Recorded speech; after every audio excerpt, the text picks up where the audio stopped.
Retro திரைப்படம் நேற்று வெளியாச்சு. எந்த மாதிரியான விமர்சனங்கள் வந்தது? உங்களுக்கு படம் எப்படி இருந்தது? இந்த படத்துக்கு வந்து ஒரு பெரிய அளவில் மக்கள்கிட்ட ரெஸ்பான்ஸ் இருந்திருக்கணும். ஆனால் நாம் கேள்விப்பட்ட வரைக்கும் பார்த்தீங்கன்னா அந்த அளவுக்கு ரெஸ்பான்ஸ் இல்லை. கார்த்திக் சுப்ராஜ் அவர்கள் கொஞ்சம் கமர்ஷியல் மீட்டருமே கொஞ்சம் அவரோட படங்களோட ஜாஸ்தியாக இந்த மாதிரி இருந்தது. கமர்ஷியல் என்பதும் கூட இப்போ நமக்கு வந்து அது வந்து ஒரு மனசுக்கு நெருக்கமான விஷயமா இல்லை. பல இடங்களில் சந்தோஷ் நாராயணோட ஒர்க்கு வந்து சிறப்பாக இருந்தது, அதை வந்து மறுக்க முடியாது. ஆனால் சில இடங்கள்ல அளவுக்கு மீறினால் அமிர்தமும் நஞ்சுங்கிற மாதிரி கொஞ்சம் ஓவர் டோஸாக தெரிந்ததை நம்ம மறுக்க முடியாது.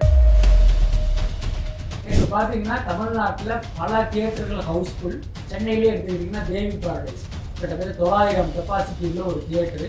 நேற்று பல காட்சிகள் ஃபுல்லு. இந்த மாதிரி நம்ப முடியாத விஷயங்கள்லாம் இந்த படத்துக்கு நடந்திருக்கு. பத்மபூஷன் விருது அஜித்துக்கு மிக தாமதமாக வந்ததா கூட என்னால் சொல்ல முடியும். இந்த படம் முன்னாலேயே கொடுத்துருக்கு. ஆனால் இன்றைக்கு கொடுத்ததுக்கு பின்னால் ஒரு அரசியல் இருக்கு அப்படிங்கிறதே நம்ம மறுக்க முடியாது. இன்னைக்கு நமக்கு வந்து கட் அவுட்டுக்கு பால் ஊத்துற இவன் தான் நாளைக்கு நம்ம கட்சியினுடைய தொண்டன் அப்படிங்கிற பதில் உங்களுக்கு எப்போ கிடைச்சதோ அப்பவே இவனை நீங்கள் அரசியல் படுத்துகிற வேலையில இறங்கியிருக்கணும். அதை வந்து விஜய் வந்து செய்ய தவறிட்டார்.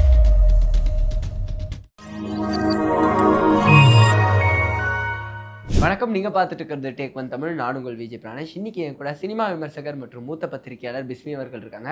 அவர்கிட்ட தான் பேச போகிறோம். வாங்க பேசலாம். வணக்கம் சார். மீண்டும் உங்களை சந்திக்கிறதுல ரொம்ப ரொம்ப மகிழ்ச்சி. அதாவது ரெட்ரோ திரைப்படம் நேற்று வெளியாச்சு. வரதுக்கு முன்னாடி அந்த படத்துக்கும் ஒரு பெரிய ஹைப், அந்த புக் மை ஷோ டிக்கெட்ஸ் பற்றிலாம் சொல்லப்பட்டது. எந்த மாதிரியான விமர்சனங்கள் வந்தது? உங்களுக்கு படம் எப்படி இருந்தது? அதான் படம் ரிலீஸுக்கு முன்னால் பார்த்தீங்கன்னா ஒரு பெரிய எதிர்பார்ப்பு இருந்தது. இன்னொரு பக்கம் வழக்கத்தை விட அந்த படத்துக்கு ஒரு கூடுதலான ஒரு பில்டப்பும் கொடுக்கப்பட்டது.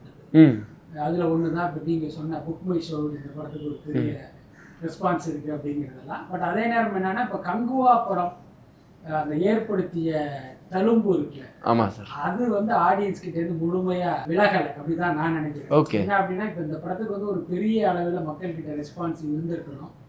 ஆனால் நாம் கேள்விப்பட்ட வரைக்கும் பார்த்தீங்கன்னா அந்த அளவுக்கு ரெஸ்பான்ஸ் இல்லை. இப்போ எனக்கு என்ன தோணுச்சு அப்படின்னா அந்த கங்குவா படத்தில் ஏமாற்றப்பட்டதை மக்கள் இன்னும் மறக்கலை அப்படின்னு தான் நான் நினைக்கிறேன். இது ஒரு பக்கம் இருந்தாலும் அந்த படம் ரிலீஸ் ஆனதற்கு பிறகு என்ன மாதிரியான ஒரு ரிப்போர்ட் வந்திருக்கு அப்படின்னா காமன் ஆடியன்ஸ் கிட்ட இருந்து ஒரு டிவைடிங்கான ஒரு ஒப்பீனியன் தான் இருக்கு.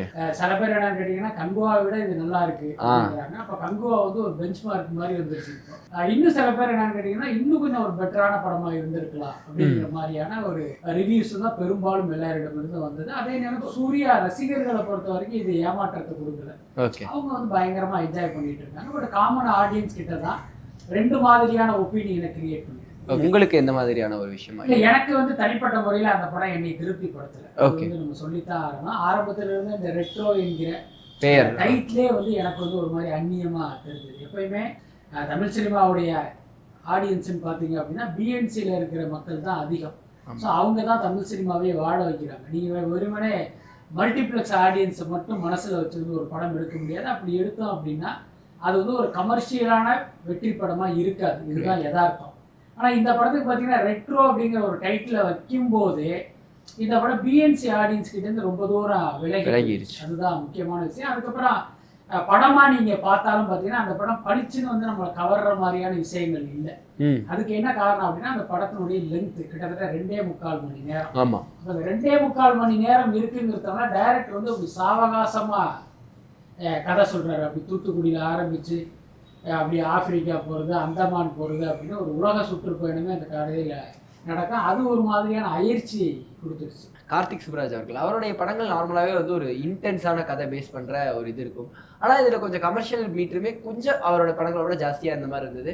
ஸோ அதை எப்படி பார்க்குறீங்க? அதான் அந்த கமர்ஷியல் என்பதும் கூட இப்போ நமக்கு வந்து அது வந்து ஒரு மனசுக்கு நெருக்கமான விஷயமா இல்லை. இப்போ உதாரணத்துக்கு பார்த்தீங்கன்னா அந்த படம் நீங்கள் பார்த்துருப்பீங்க. அதனுடைய செகண்ட் ஹாஃப் பார்த்தீங்கன்னா அந்தமானில் கதை ட்ராவல் பண்ணும். அங்கே ஒரு வில்லன் இருப்பார். அவர் அங்கே இருக்கிற அடிமைகளை வந்து சண்டை போட வச்சு அதில் ஒருத்தரை வெட்டிட்டு சாவுறது. அப்போ அவர்களுக்கு ஒரு தண்டனை கொடுக்குறது. அதுக்கப்புறம் ஒரு அடிமையை கட்டி தொங்க விட்டு வந்து முதலைக்கு தீனியாக போடுறது. ஸோ இந்த மாதிரி காட்சிகள் எதுவுமே பார்த்தீங்கன்னா நமக்கு வந்து ஒட்டவே இல்லை. அப்போ நம்ம என்ன புரிஞ்சுக்கிட்டோம் அப்படின்னா இப்போ கார்த்திக் சுப்பராஜுக்கு வந்து எப்பயுமே ஒரு வெளிநாட்டு படங்களுடைய பாதிப்பு ஒரு படங்கள் நிறைய இருக்கு. கிட்டத்தட்ட இந்த படமும் கூட ஏதோ ஒரு வெளிநாட்டு படத்தை பார்த்து அந்த பாதிப்பில் அதை லோக்கலைஸ் பண்ணி இவர் இந்த படத்தை பண்ணியிருக்காரு அப்படின்னு தான் நினைக்க வச்சதை தவிர இது பார்த்தீங்கன்னா இப்போ நமக்கு வந்து ஒரு பிடித்தமான விஷயம், விருப்பமான விஷயங்கிற ஒரு எண்ணத்தை ஏற்படுத்தவே இல்லை. அதுவும் கூட இந்த படத்துக்கு ஒரு பெரிய மைனஸ். சூர்யாவுக்கு அதிகமாகவே அது தொடர்ந்து நெகட்டிவிட்டி ஸ்ப்ரெட் பண்ணப்படுது. கங்குவா டைம்லையுமே இதை நம்ம பேசியிருந்தோம். இந்த படத்துக்கும் ஆனால் நெகட்டிவிட்டி இருந்துகிட்டு தான் இருக்கு. இது எதனால சூர்யா அவர்கள் டார்கெட் செய்யப்படுறாரு? இன்னும் சூர்யாவுக்கு என்ன அப்படின்னு கேட்டா, சூர்யாவுக்கு எதிரி விஜய் ரசிகர்கள், சூர்யாவுக்கு எதிரி அஜித் ரசிகர்கள் அப்படின்னு சொல்ல முடியாது.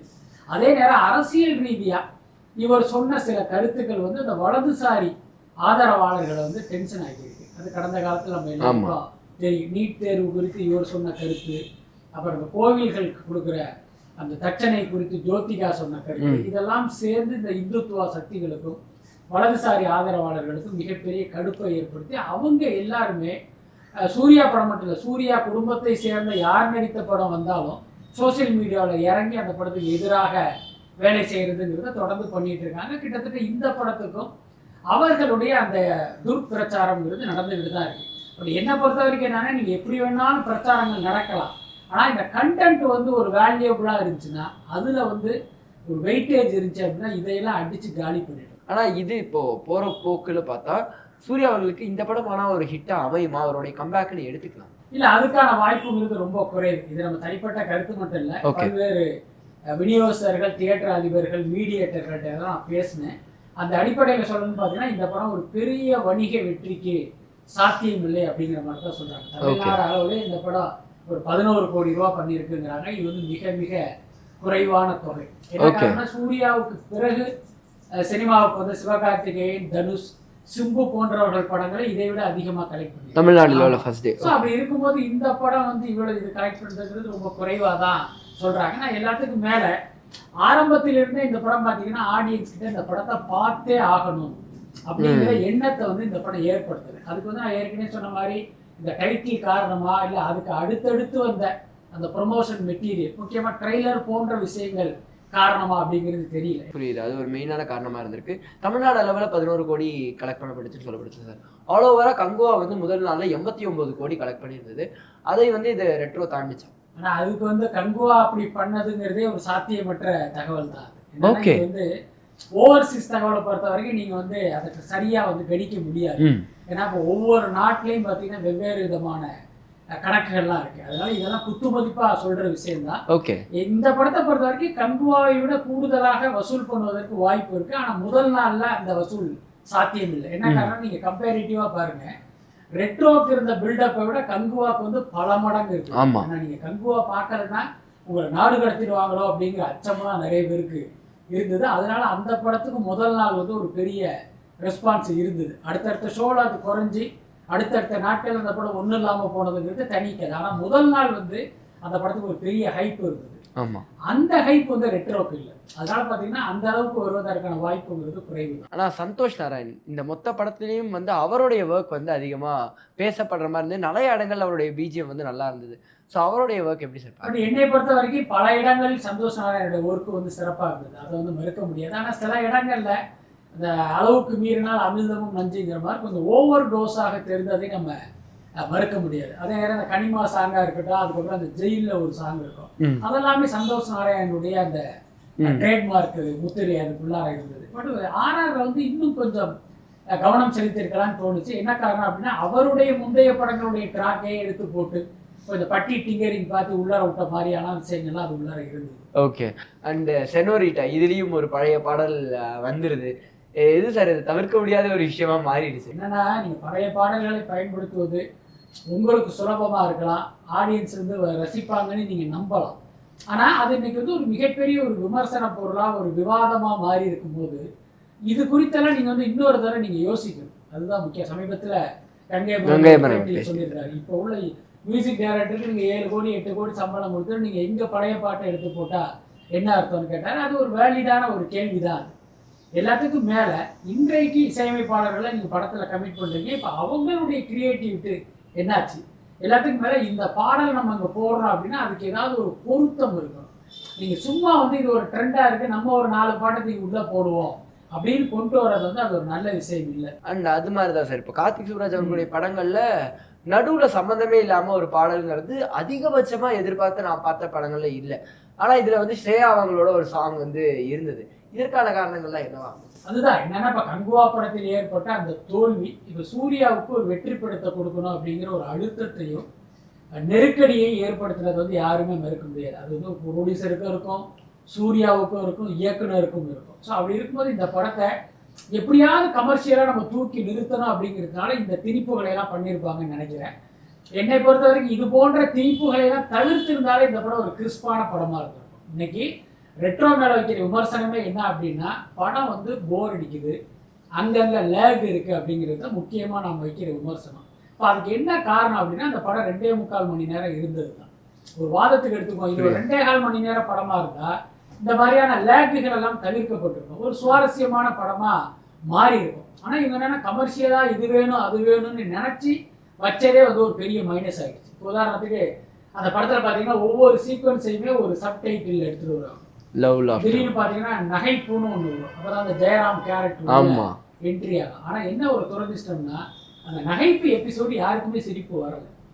கண்டிப்பாக சார். அண்ட் அஜித் அவர்கள் வந்து பத்மபூஷன் அவார்டு வாங்கியிருந்தாரு, திடீர்னு ஐபிஎல்ல வந்து கலந்துட்டு இருந்தாரு, எல்லாம் ஒரு வித்தியாசமான டேர்ன் அரவுண்டாக இருக்கு. அதை பற்றி சொல்லுங்க சார். அதான் இந்துமதி வந்து ஒரு கதை எழுதியிருப்பாங்க, இது பேர் தரையில் இறங்கும் விமானங்கள் இருக்கிற தலைப்பு. இந்த அஜித்துடைய மாற்றத்தை பார்க்கும்போது எனக்கு அந்த தலைப்பு ஞாபகத்துக்கு ஏன் வருதுன்னு எனக்கு தெரியல. பொதுவாகவே விமானம் விருது எல்லா நேரமும் வானத்தில் பறந்துகிட்டே இருக்காது, என்னைக்கோ ஒரு நாள் அது தரைக்கு வந்து தான் ஆகணும். கிட்டத்தட்ட அஜித் இன்றைக்கு மக்களோட இன்ட்ராக்ட் பண்ணுறதெல்லாம் பார்க்கும்போது எனக்கு அதுதான் தோணுது. என்ன காரணம்னா, அவரும் உங்களை போல் என்னை போல் ஒரு சராசரி மனிதனாக இருந்தவர் தான்.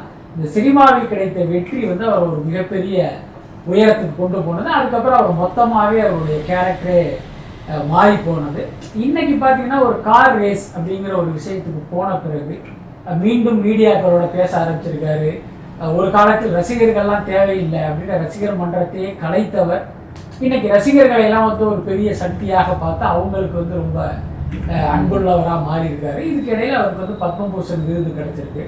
உண்மையிலேயே அது தகுதியான ஒருவருக்கு கொடுக்கப்பட்ட விருதாக தான் நான் பார்க்குறேன். அதே நேரம் பத்மபூஷன் விருது அஜித்துக்கு மிக தாமதமாக வந்ததாக கூட என்னால் சொல்ல முடியும். இன்னும் கூட முன்னாலேயே கொடுத்துருக்கும். ஆனால் இன்றைக்கு கொடுத்ததுக்கு பின்னால் ஒரு அரசியல் இருக்கு அப்படிங்கிறதே நம்ம மறுக்க முடியாது. உங்களுக்கு தெரியும், இன்றைக்கு இதை ஒன்றிய அரசு கொடுக்கும் விருதுகளிலும் சரி, மாநில அரசு கொடுக்கும் விருதுகளிலும் சரி, இதை நம்ம தகுதியானவருக்கு கொடுக்கணும் அப்படிங்கிற அந்த நோக்கம் மட்டுமே இருக்கிறது இல்லை. இதுக்கு பின்னால் வந்து ஒரு அரசியல் இருக்கும். அப்படிதான் நான் இதையும் பார்க்குறேன். அவங்களுக்கு தெரியும், இன்னைக்கு விஜய் வந்து அரசியலுக்கு வந்துட்டாரு, ஒரு கட்சியை தொடங்கிட்டாரு. அப்போ விஜய் ரசிகர்கள் எல்லாமே இன்றைய இளைஞர்களில் பெரும்பாலார் வந்து விஜயினுடைய ரசிகர்களாக இருக்காங்க. அவர்களுடைய வாக்குகள் விஜயை நோக்கி போகுது. அப்போ இந்த எஞ்சிய இளைஞர்களுடைய வாக்குகள் யாருக்கு, முக்கியமாக அஜித் ரசிகர்களுடைய வாக்குகள் யாருக்கு அப்படிங்கும்போது அதை அறுவடை பண்ணுறதுக்கு ஒரு பக்கம் திமுகவும் இன்னொரு பக்கம் அதிமுக கூட்டணியும் போட்டி போட்டுட்டு இருக்காங்க.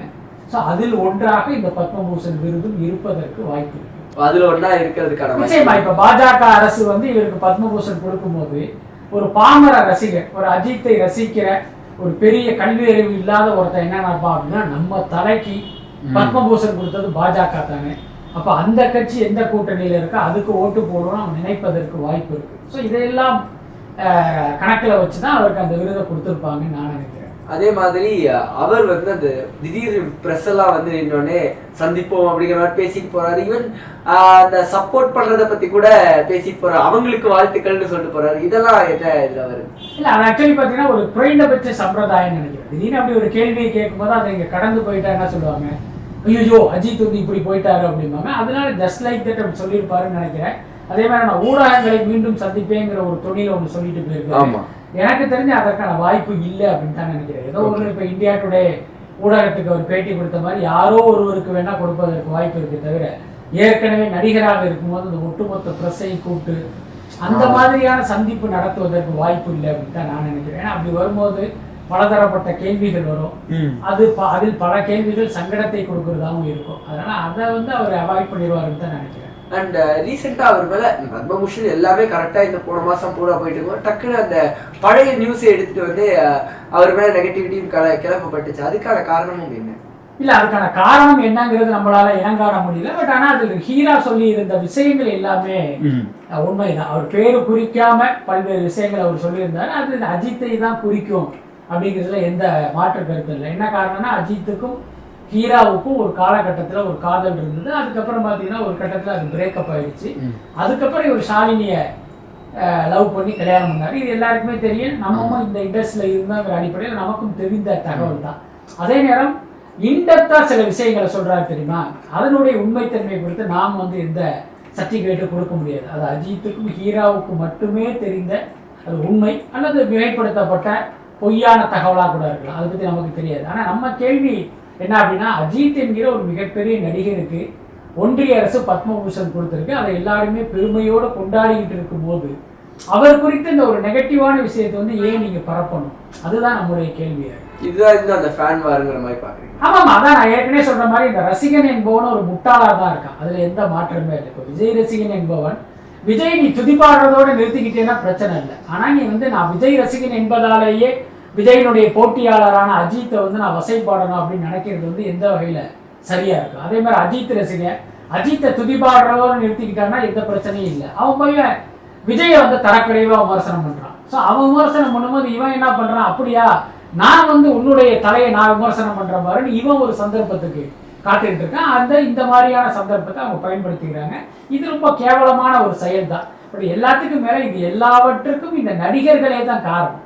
என்னன்னா, உங்களை வந்து ஒரு மிகப்பெரிய மூளை மழுங்கடிக்கப்பட்ட கூட்டம் பின்தொடர்றதுன்னு தெரியும் போது அவர்களுக்கு ஒரு தெளிவை ஏற்படுத்தியிருக்கணும். அதை நீங்கள் செய்ய தவறிட்டீங்க. இன்றைக்கு அது உங்களுக்கு வந்து பெரிய பிரச்சனையாக மாறி இருக்காங்க. இப்போ பாருங்க, விஜய் வந்து கொடைக்கானலுக்கு ஷூட்டிங் போறாரு. அவரை வேடிக்கை பார்க்குறேங்கிற பேரில் பார்த்தீங்கன்னா இவங்களுக்கு பொது இடங்கள், விமான நிலையம் எல்லாத்தையுமே நாசம் பண்ணிட்டு இருக்காங்க. ஏன் இப்படி ஒரு கூட்டம் வளர்ந்ததுன்னா அது நீங்கள் தானே வளர்த்தீங்க. இன்னைக்கு நீங்கள் வந்து அவங்களுக்கு வந்து வேண்டுகோள் விடுக்கிறீங்க, நீங்கள் ஹெல்மெட் போட்டுட்டு வாங்க, நீங்கள் பாதுகாப்பாக இருங்க, என் பின்னால் வராதிங்க அப்படின்னு நீங்கள் சொல்கிறீங்க. ஆனால் அதை கேட்குற மனநிலையில் அவன் இல்லை, அந்த கூட்டம் இல்லை. என்ன காரணம்னா, நீங்கள் அப்படி ஒரு வெறித்தனத்தை வந்து ஆரம்பத்துலேருந்தே வளர்த்துட்டீங்க. அதனுடைய பலனை நீங்கள் இன்னைக்கு அனுபவிக்கிறீங்க. ஆனால் சார், ஒரு பக்கம் அவர் போகிற வண்டியில் வேன் மேலே ஏறி குதிக்கிறாங்க, ஒருத்தவங்க கீழே விழுந்து அழுகிறாங்க. இன்னொரு பக்கம் என்னடானா அந்த எல்லா இதை பூ கொடுத்து தூக்கி வீசுறாங்க. அவர் வண்டி போகிற வண்டியெல்லாம் டேமேஜ் பண்ணிட்டாங்க. இது எப்படி சார் இந்த மாதிரி? அதான் என்னன்னா, இப்போ விஜய் வந்து தான் அரசியலுக்கு வரணும் அப்படின்னு நினைச்சு வந்து மெல்ல ஒவ்வொரு ஸ்டெப்பாக எடுத்து வச்சு இன்னைக்கு ஒரு கட்சியின் தலைவர் ஆயிட்டாரு. இப்போ நீங்கள் வந்து ஒரு கட்சியின் தலைவராக இருக்கும்போது உங்கள் கட்சியினுடைய தொண்டன் யார்? இந்த கேள்வியை விஜய் தனக்குத்தானே கேட்டிருக்கணும். இப்போ இல்லை, 10 வருஷத்துக்கு முன்னால். அப்படி அவர் இந்த கேள்வியை கேட்டிருந்தால் அவருக்கு வந்து ஒரு பதில் கிடைச்சிருக்கும். இன்னைக்கு நமக்கு வந்து கட் அவுட்டுக்கு பால் ஊத்துற இவன் தான் நாளைக்கு நம்ம கட்சியினுடைய தொண்டன் அப்படிங்கிற பதில் உங்களுக்கு எப்போ கிடைச்சதோ அப்போவே இவனை நீங்கள் அரசியல் படுத்துகிற வேலையில் இறங்கியிருக்கணும். அதை வந்து விஜய் வந்து செய்ய தவறிட்டார். அதனால தான் இன்னைக்கும் ஒரு கட்சியின் தொண்டனான பிறகும் கூட இவன் இன்னும் ஒரு ரசிகனாகவே இருக்கான். அன்னைக்கு கோயம்புத்தூர் போகும்போது பார்த்தீங்கன்னா திடீர்னு மரக்கலையிலேருந்து ஒருத்தன் வந்து குதிக்கிறான். திடீர்னு பார்த்தா இது குரங்கா மனுஷனான்னு நமக்கே ஒரு சந்தேகம் வந்துருச்சு. அது இன்னொரு பக்கம் பார்த்தீங்கன்னா இந்த பக்கத்துலேருந்து ஒருத்தன் ஏறுறான், அந்த பக்கத்துலேருந்து ஒருத்தன் ஏறுறான். அத்தனை பாதுகாவலர்கள் இருந்தும் அந்த பாதுகாப்பை மீறி ஒருத்தன் ஏறான் அப்படின்னா அவங்க என்ன மனநிலை? இன்னொன்று, நீ யாரை வந்து விரும்பி நீ யாரை ஆராதிக்கிறியோ அவரே வேணான்றார், இப்படி வராதே அப்படின்றாரு. ஆனால் அப்போ அதையும் மீறி நீ வர்ற அப்படின்னா இவங்கெல்லாம் என்ன மனநிலையில் இருக்காங்க? அதனால் பார்த்தீங்கன்னா இந்த வெறித்தனத்தை வளர்த்ததே இவங்க தான் அப்படிங்கிறது தான் முக்கியமான விஷயம். அதை அவங்க ரியலைஸ் பண்ணா போதும். அதே மாதிரி அவரும் ப்ரெஸ்ஸை சந்திச்சிருந்தாரு. எல்லாரும் கேள்வி கேட்டுட்டு இருந்தாங்க. ப்ரெஸ்ஸை சந்திச்சு வேண்டுகோள் விடுத்திருந்தாரு, இந்த மாதிரிலாம் இது பண்ணாதீங்கன்னு. ஸோ இது எப்படி அதை வந்து ஒரு ப்ரெஸ் மீட்டாக நம்ம கன்சிடர் பண்ணக்கூடாது. அதுதான் முக்கியமான. நிறைய ஊடகங்களிலும் யூடியூப் சேனல்லையும் விஜய் வந்து ஏதோ ஒரு ப்ரெஸ் மீட்டே வச்ச மாதிரி ஒரு தோற்றத்தை ஏற்படுத்துகிறாங்க.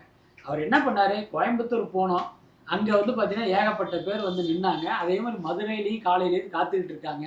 இப்போ நம்ம போனோம்னா பிச்சு தின்னுருவாங்கன்னு தெரிஞ்சு அதை மதுரையில் போய் வேண்டுகோள் விடுத்தா அதுக்கு கூட அவகாசம் கிடைக்காதுங்கிறதுனால சென்னையில் ஏறும்போது இந்த மாதிரி ரசிகர்களுக்கு ஒரு வேண்டுகோள் விடுத்தார். அவ்வளவுதான். மற்றபடி பத்திரிகையாளருடைய சரமாரியான கேள்விகளுக்கு ஒரு பதில் சொன்னதா அதை நம்ம எடுத்துக்க முடியாது. அவர் சொல்ல வேண்டிய ஒரு விஷயத்தை பத்திரிகையாளர்கிட்ட சொல்லிட்டு கடந்து போனார், அவ்வளவுதான். ஆனால் சாதாரணமாக போகிறப்பே இப்படி இருக்கே சார். இவர் 234 தொகுதிகளையும் போய் எல்லா இடத்துக்கும் போகவேன்னு சொல்லும்போது பாசிபிள் அது இல்லை. நிச்சயமாக இது போன்ற ஒரு கூட்டம் வரும். இதெல்லாம் தெரிஞ்சுதானே விஜய் வந்து கட்சி ஆரம்பிச்சிருக்காரு. அவருக்கு தெரியும் நாம் தான் இன்னைக்கு தமிழ் சினிமாவுடைய உச்ச நட்சத்திரம், நமக்காக உயிரை கொடுப்பதற்கு ஒரு பெரிய கூட்டம் இருக்குங்கிறது அவருக்கு தெரியும். என்ன சொல்லப்போனால் அந்த கூட்டத்தையும் அந்த அறியாமையையும் நம்பி தான் இன்னைக்கு அவர் கட்சியை ஆரம்பிச்சிருக்காரு. அப்படி இருக்கும்போது மக்களை நோக்கி ஒரு போகும்போது இந்த மாதிரியான பிரச்சனைகள்லாம் வரும். அதை விஜய் தான் சமாளிக்கணும். Okay sir. And tourist family ரெட்ரோவோட ரிலீஸ் ஆகியிருந்தாலே அந்த படத்துக்கு ஒரு முன்னாடியிலேருந்து ஒரு நல்ல டாக் இருந்தது, எல்லாருமே அதை பற்றி ஒரு நல்ல ஃபீட்பேக் கொடுக்கறத பார்க்க முடிஞ்சது. ஸோ அந்த திரைப்படம் பற்றி சொல்லுங்கள். ஆமாம், அது வந்து பார்த்தீங்கன்னா மற்றவர்களோட எதிர்பார்ப்புகளை தாண்டி வந்து ஒரு மிகப்பெரிய வணிக வெற்றி அடைஞ்சிருக்கு. ஓகே, முக்கியமான விஷயம் எப்பயுமே பார்த்தீங்கன்னா இப்போ ஒரு படம் வரும்போது அந்த படம் பார்த்தீங்கன்னா அதனுடைய எந்த தகவலுமே தெரியாமையே அதனுடைய டைட்டிலோ ஒரு ஃபர்ஸ்ட் லுக் போஸ்டரோ ஒரு பார்வையாளனுக்கு வந்து ஒரு கருத்தை உருவாக்கி இது நல்ல படம் அல்லது இது என்னடா கூடிய ஒரு படம் மொக்க படமா இருக்கும் போல இருக்கே ஏதோ ஒரு கருத்தை வந்து உருவாக்கினா அந்த மாதிரி டூரிஸ்ட் ஃபேமிலிங்கிற அந்த டைட்டிலும் சரி அந்த போஸ்டரும் சரி அந்த ஃபர்ஸ்ட் வெளியிட்ட அந்த ஒரு டைட்டில் டீசரும் சரி ஆடியன்ஸுக்கு பார்த்தீங்கன்னா ஒரு பெரிய ஒரு பாசிட்டிவான வைபை கொடுத்து அதுக்கப்புறம் அவங்க போட்ட ஒவ்வொரு ப்ரொமோஷன் மெட்டீரியலையுமே அந்த படத்தின் மீது நம்பிக்கையை அதிகப்படுத்தி நேற்று பார்த்தீங்கன்னா தமிழ்நாட்டில் பல தியேட்டர்கள் ஹவுஸ்ஃபுல், பல ஊர்களில் பார்த்தீங்கன்னா பெரிய தியேட்டர்கள். சென்னையிலே எடுத்துக்கிட்டிங்கன்னா தேவி பாரடைஸ் கிட்டத்தட்ட 900 கெப்பாசிட்டி உள்ள ஒரு தியேட்டரு, நேற்று பல காட்சிகள் ஃபுல்லு.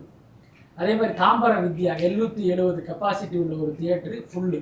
இந்த மாதிரி நம்ப முடியாத விஷயங்கள்லாம் அந்த படத்துக்கு நடந்திருக்கு. இன்றைக்கி 2வது நாள் பார்த்தீங்கன்னா பயங்கரமான ரெஸ்பான்ஸு.